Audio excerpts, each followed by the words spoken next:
My name is Kay Williams, and I'm a registered dietitian nutritionist at Compleo Physical Therapy and Wellness. And I get a lot of questions about different types of milk and what the best milk is to drink. And there are many individuals who can't tolerate cow's milk.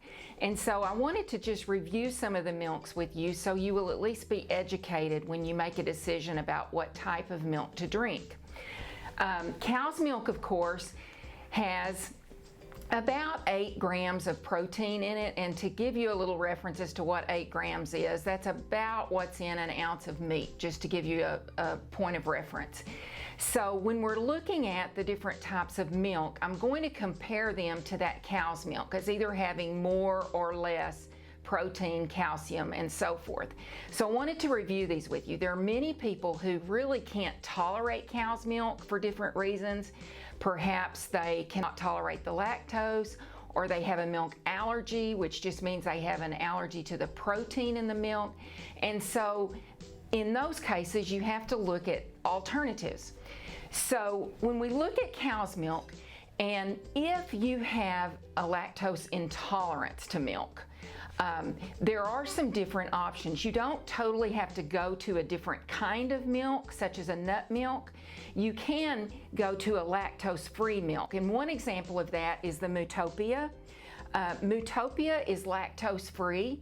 And one advantage that Mutopia has is it's higher in protein than regular cow's milk, because what they do is take out a little bit of the liquid in the milk, the water, and so the milk is more concentrated in protein, calcium, so forth.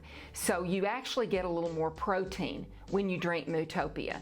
But since it's lactose-free, it's oftentimes a good choice, particularly for children and teens. There are other lactose-free milks as well. So you might start by using a lactose-free milk before you try one of the other milks, and this is why. Most of the other milks do not have near the amount of protein that you see in cow's milk. So particularly when you're looking at a child or adolescent and they're needing the protein that's in the milk, there is not really a good comparison. And I'll give you an example. Let's take the almond milk. It's probably the most popular alternative milk, but it has about half or less of the protein that's in cow's milk. One of the things that makes almond milk very popular is the low caloric level of the milk. It has about half or less as much calories, and many people are looking at calories and ways to cut calories. But if that's the only reason you're choosing almond milk, I don't really think it's the best choice for you, just because you're not getting some of those nutrients that you need from milk.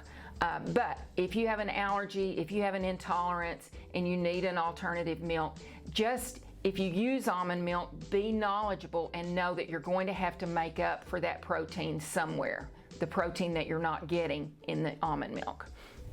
One milk that's become very popular is oat milk.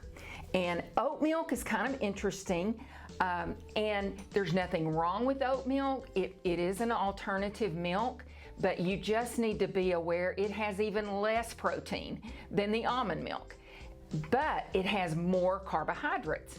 So for someone such as someone like a diabetic who is watching their carbohydrates, oat milk might not be the best option. It only has a whopping 3 grams of protein per cup. So not an excellent option as far as alternatives for cow's milk. You also need to make sure if you use one of these alternative milks that you get one that is fortified and enriched with vitamin D, with calcium, with the nutrients that you would normally get in the cow's milk.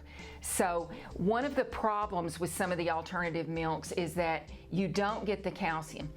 A cup of cow's milk has about 250 milligrams or so of calcium, and so if you're drinking a milk that's not calcium fortified, then you are really missing out on that calcium. And yes, you can eat broccoli, for example, to get that calcium, but you have to eat a lot of broccoli to get 250 milligrams of calcium. So as I say, you just need to be educated. I'm not saying you don't need to drink these milks, but I want you to be educated when you make these choices, so that you can make up for any deficiencies in these products by adding those things in your diet in other places.